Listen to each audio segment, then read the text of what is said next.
Hi, I'm Emily, and this is No Expert, and today I have a very special guest. She's one of my very good friends. We were roommates for a long time. This is Katie. Hi. Kathleen Huber, please. Professional name. Call me Katie. Katie, thanks so much for being here. Thanks for having me. Katie is a professional baker, Yes. And today we're going to be making some macarons. Yes. So I've been making macarons for about 5 years now. I learned them because I started at a bakery, and my boss was like, you have to figure this out, like, immediately, because we sold a bunch. So Terrifying. I figured it out, and I've been making them ever since. Well, I'm very excited. And because it's spring, we're going to be doing kind of like an Easter bunny thing, right? Yeah, we're going to do some bunny macarons. Yay. I'm very excited. I think that there'll be... Because a macaroon is like the coconut one thing. yeah. Yeah. Well, I'm very excited to make these. This is not something I've ever done before, so very no expert on this one. But glad to have you here again. All right, let's get to it. To get started, we need to make our macaron batter, which means making a meringue and an almond flour mix.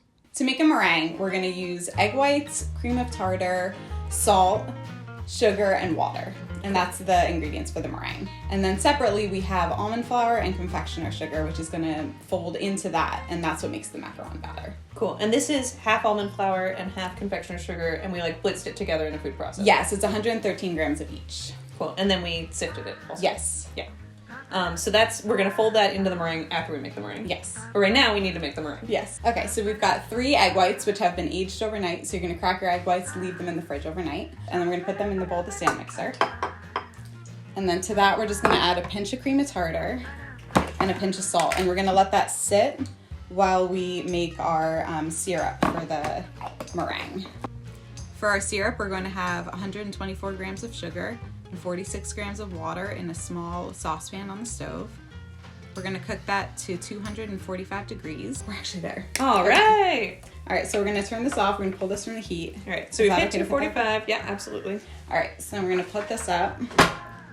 And we're just going to start whipping this on like medium-high. Okay. When the egg mixture reaches soft peaks, we're going to whip in the syrup. We're going to add it in a slow, steady stream. We're going to beat the meringue until it's glossy and holds stiff peaks. So now we're going to add a teaspoon of vanilla to it.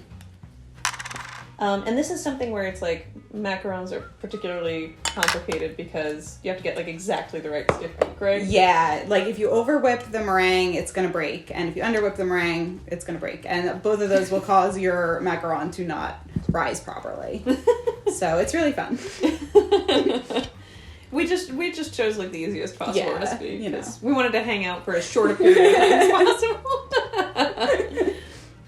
Okay, so once that's in, we're going to start adding our almond flour sugar mixture.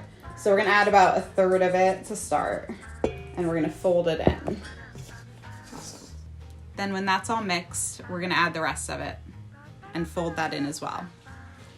Okay, so once that is all mixed together, then we're going to do the macaronage, which is where you're trying to get the air out of the meringue. Oh, I was wondering, you'd said the word macaronage earlier, and I thought, I don't know what that means. So we're going to kind of press it against the bowl and fold it in. And it's kind of just this process of doing it over and over again. And you're going to, by doing this, you're loosening the batter, and you're trying to loosen it to the right consistency. And you kind of just keep doing this. Some people say that there's like a magic number of times to fold it. But I think you just really have to go by how it feels and how it looks. You know that the batter is done when it can make ribbons in a figure 8? Yeah. And then they disappear into the rest of the batter after about 10 to 15 seconds. Beautiful. We're then going to pipe them onto our bunny template. So now we're going to pour this in. Thank you again for bringing me piping back. Oh, sure. No problem. So we're just going to start with part of it. We don't need to do it all at once. Cool. And then so we have this bag. Usually we'd use a little bit of a bigger tip, but because we're going to be piping bunny ears, we're going to use a little bit of a smaller one to give us a little more leeway. So we have a silicone baking mat with our bunny template underneath. So we're just going to fill in the template. All right. You want to kind of do the outline first when you're doing these character ones, and do the outline of the circle, and then pipe the ears on last. That'll help you maintain the shape. Piping these is not the easiest thing. As you can see, it was a little bit difficult for me, but 2 things that help are keeping a nice steady pressure on the bag with your hand and practice. And then you had this thing. What do we use this for? This is called a scroll, and use that to pop out any air bubbles that you see. So if you see any air bubbles at the end, you want to pop them out and then kind of like squiggle around. See, like that one's. And then kind of squiggle it around. There you go. And you were saying that if it makes the little, like, pointy uppy thing that you sometimes see on macarons, that means it's not quite ready? That means that you did not macaronage it enough. So you need to do it a little bit more. But you don't want to do it too much, because if it runs out too much, it's also not going to make a proper macaron. Yeah, it's really kind of a high wire. It really is. All right, so we're going to let these rest until they have a little skin, about 20 to 40 minutes, just depending. And in the meantime, we'll make some buttercream. All right, onward.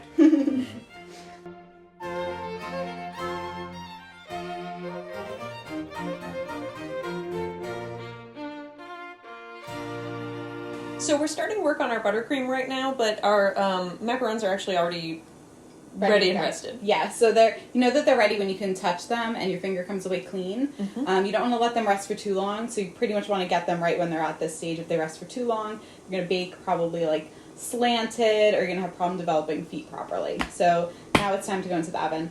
They bake at between 315 and 325, kind of depends on your oven, for 12 to 14 minutes.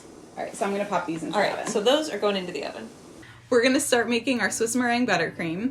We're going to start by placing 3 egg whites and 150 grams of sugar in a double boiler. We're going to whisk that on medium heat. Okay, so the thing that we're looking for here is... So you want all the sugar to be dissolved and you want it to be hot to the touch. All right. And we're pretty much there, so we're going to pull it off. Okay. And now we're going to put it in our stand mixer. Okay, let's do that. We're going to whip that until soft peaks form. And then we're going to add 120 grams of sifted confectioner's sugar. When stiff peaks form, we're going to add 8 ounces of room temperature butter, and we're going to whip that until combined. Next, we're going to add 2 teaspoons of vanilla and a pinch of salt. When that's all combined, we're going to add strawberry jam to taste. All right, so our macarons are out of the oven. Yep. We have some strawberry buttercream made with Swiss meringue. I can't talk. Some Swiss meringue strawberry buttercream made. Yep. And we're gonna turn these into cute little bunny macarons. Yeah. So you're gonna take 2. You want to get 2 macarons, and then you can use whatever kind of tip you want. You can fill it however you like. I like to use a star tip, and just kind of fill in one side. So cute. And then you just sandwich them together. And there you go. A little Yay! And then we'll do that for all of them, and then we're gonna go decorate them. All right. So let's put them all together, and then we'll come back to decorate. All right. Okay. All right. So we've assembled all the cookies. We have some with a pinker icing. Yeah, I did some yesterday, because actually macarons are better the next day. So these that we make today, we should actually wait till tomorrow to eat. It's called maturing. So. Oh, cool. I learn something new every day. Yeah. And today I'm learning like 8 new things. So now we're going to take the sandwich cookies, so to speak, the macarons as they are, and decorate them. Katie's already done one extremely cute one, as you can see. And for this, what are we using? So you can kind of use whatever you want. I have some edible markers, which you can pick up, which are really fun and easy to use, especially if you're doing these with kids. I also have some powder here that's like color powder that we can use to decorate. And I also have some royal icing if you want to get like really crazy and fancy with it? Yeah, fancy. What is royal icing again? So royal icing is meringue powder, powdered sugar, water. Super simple. It comes together, and then you can use it to decorate. Cool. All right. Well, let's do some. I feel like this one is my very ugly one that I first tried piping, and I kind of want to. I've got to start with him. This is the darker pen that you use for that. Yeah. That's the black one. Then I have a red one too. All right. I'm gonna finish this guy up. So you have to be pretty light with these, huh? Well, they're not really supposed to break, so it probably means that the macaron didn't like rise properly. It should be like a little sturdier than that.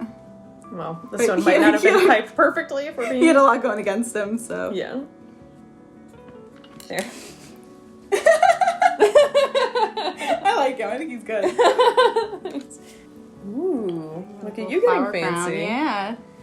So how do I use... Okay, I'm going to do one of these and try to do it for real. Yes, do it. Okay. So how do you do the pink powder that you just did? So I use a little... paintbrush. You just dip a little bit in, and you just want to be gentle and just kind of dust it on. Okay. Super easy. I'm gonna try that.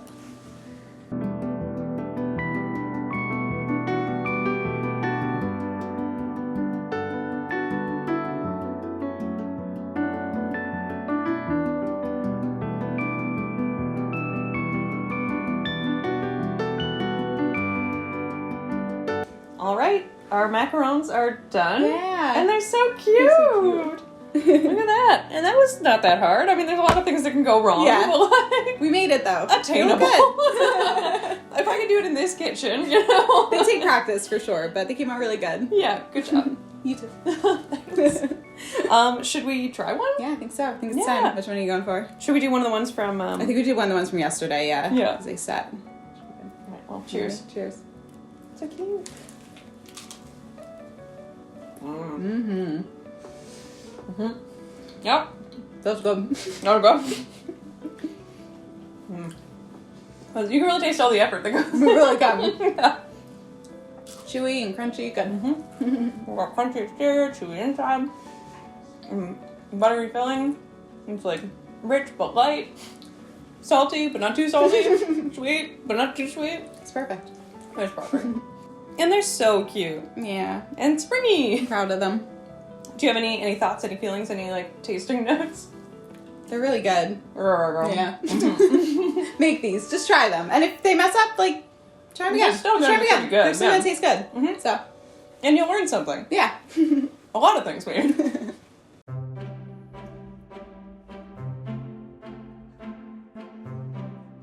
All right, well, those were our Easter Bunny macarons. Katie, thank you again so much for being here. My pleasure. Those were delicious and so cute.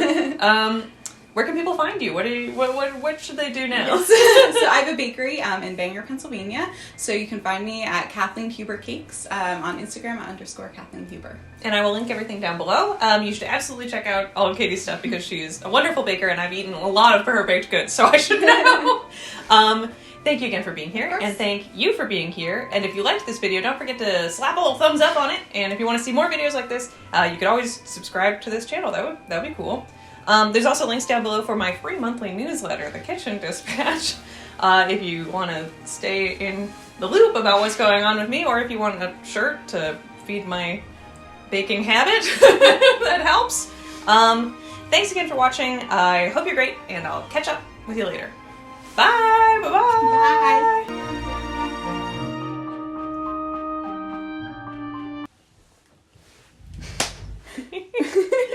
Boy! Oh, yay!